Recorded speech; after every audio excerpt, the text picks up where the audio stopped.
So the review is complete. The investigation is over, and the doctors and the hospital think they've looked at all the different angles when it comes to your potential medical error, and they're ready to sit down and talk with you about, was it an error or not. Well, that's a good sign. That's a good thing. You should feel pleased that they're ready to sit down and talk, and that's very positive. In this little video snippet, I want to give you some things to think about and what you should expect and how that process should look or not look. The first thing is this should be a meeting. This shouldn't be a phone call. There might be times where a phone call is appropriate because people are too far away or whatever, but by and large, whenever possible, it should be a meeting where you're sitting down and talking with people.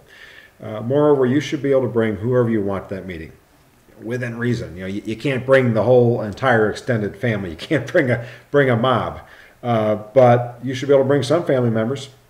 You may want to bring a trusted friend. If you want to bring a notepad, tape recorder, you want to bring your attorney. No problems, no worries.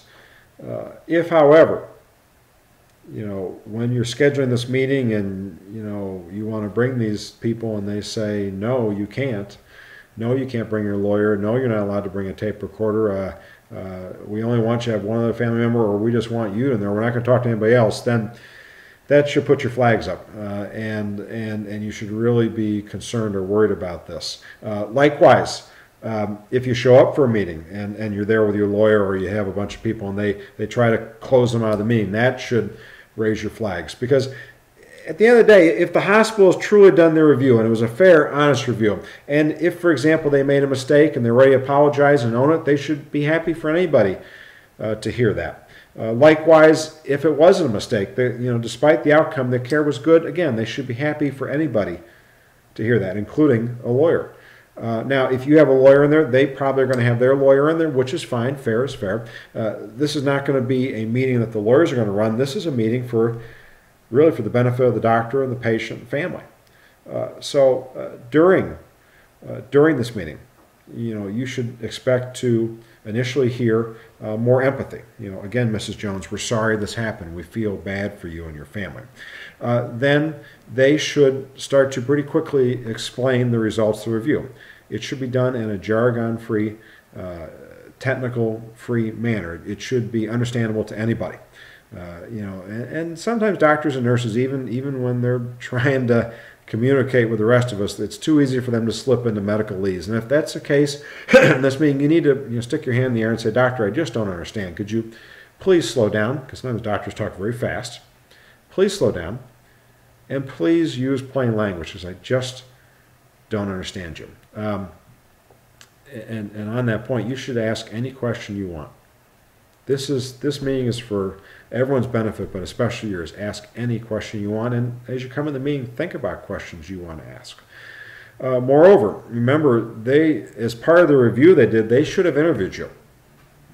They should have gotten your side of the story. They should have sat down and had a formal meeting with you to talk about your perspective on the care that went potentially wrong. If they didn't do that, and this is still not standard practice in many hospitals and insurance companies and doctors' offices, if they didn't do that, this is the time to bring that up and say, gee, thanks for sharing this information with me, but you guys didn't interview me. You didn't get my side of the story. Here's all the information I knew about this care. Here's my questions. Here's my concern. And that may cause them to back up and restart the process. It's okay to show your emotions. It's okay to be angry and be upset and sob and pound your fist on the table. But again, you can't act on those emotions. You can't get to a place where you're threatening violence or engaging in violence. At the end of the day, this process, when they're sharing the results review, it has to be credible.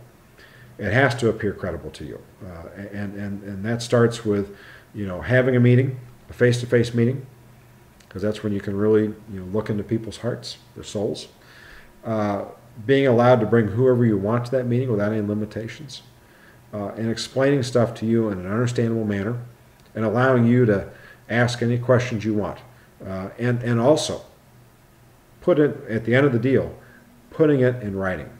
Saying here's what our review showed. here's what our review showed. And we're going to put this in writing, and you and your attorney, you and your family can sit down and review this at your leisure. And the door is always open. You're always welcome to call us back and ask other questions, get additional information, or share information with us. Those are my thoughts on how, how the initial sharing of the review should look.